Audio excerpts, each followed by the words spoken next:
لیکن وہ ایک بھائیوں کی طرح تھا. جب بھی ہم آئے اس نے ہمیشہ ہم سے بڑی لگاؤ کا اور بڑے پیار کا اظہار کیا. ہمارے پاس ہم کافی دور رہتے تھے اور ڈرائیو کرنا اور ایسی باتیں کرنا بڑا مشکل تھا، لیکن جب بھی ہم آتے نعیم اور ثریا دونوں کو دیکھ کے حقیقت میں ہم بہن بھائیوں کی طرح محسوس کرتے تھے. اور میں سوچتی ہوں کہ اگرچہ بہت سی انسان میں لوگ کہتے ہیں خامیاں ہوتی ہیں، لیکن خدا نے نعیم کو بہت دفعہ موقع دیا، بہت بیمار رہا، اور کئی دفعہ ایسا لگتا تھا کہ ہم اسے دیکھ کے جا رہے ہیں اور جیسے وہ ہنستا تھا، جیسے اس میں مزاح بڑا تھا، لیکن جیسے وہ بات کرتا تھا تو پھر دل کو بڑا حوصلہ ہوتا تھا. اور میں سوچتی ہوں کہ بحیثیت مسیح ہونے کے ہم سب کو امید ہے کہ ہم خداوند میں نعیم کو پھر ملیں گے.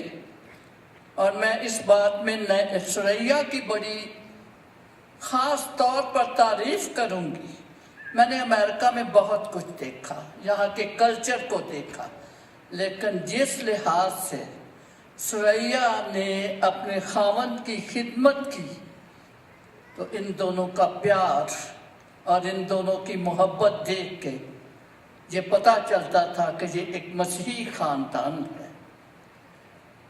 میں سوچتی ہوں کہ بچے اپنے شفیق باپ سے، ثریا اپنے وفادار خاوند سے اگرچہ ان محروم ہو گئی ہے، لیکن ہمیں امید ہے، جیسا پادری صاحب نے بھی اپنے وعظ میں فرمایا، ہم مسیح ہوتے ہوئے امید رکھتے ہیں.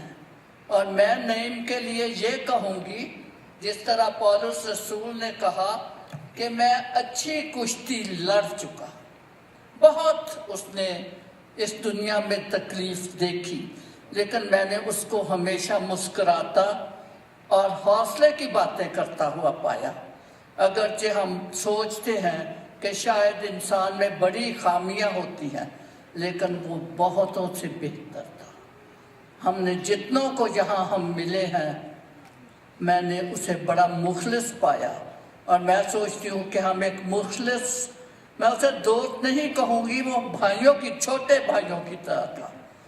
اور عموماً سیالکوٹ سے تھا، میرا آبائی وطن بھی سیالکوٹ میں ہے، تو جب وہ باتیں کرتا تھا تو کچھ پیار کی باتیں بھی یاد آتی تھی، اپنا گھر یاد آتا تھا. اور میں سوچتی ہوں کہ ہم نعیم کو ہمیشہ یاد رکھیں گے.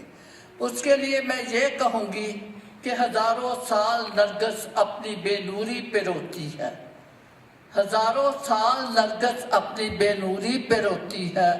بڑی مشکل سے ہوتا ہے چمن میں جیتا ور پیدا.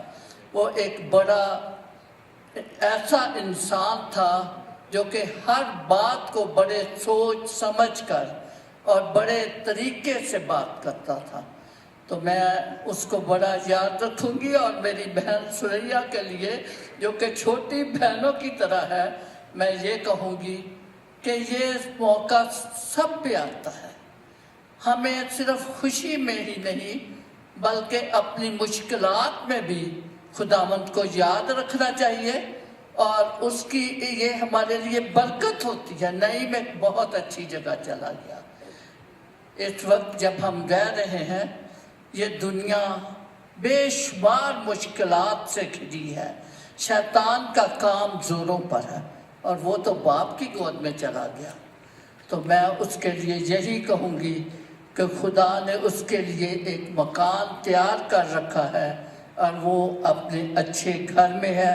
تو آپ لوگ جو اس کے بچے ہیں، بھائی ہیں، ثریا، آپ سب اس بات کو، اور گریس، اس بات کو یاد رکھیں کہ آپ کا عزیز ہم سے جدا نہیں ہوا. ہم اسے ضرور دیکھیں گے اور وہ ہم سے بہتر جگہ میں چلا گیا.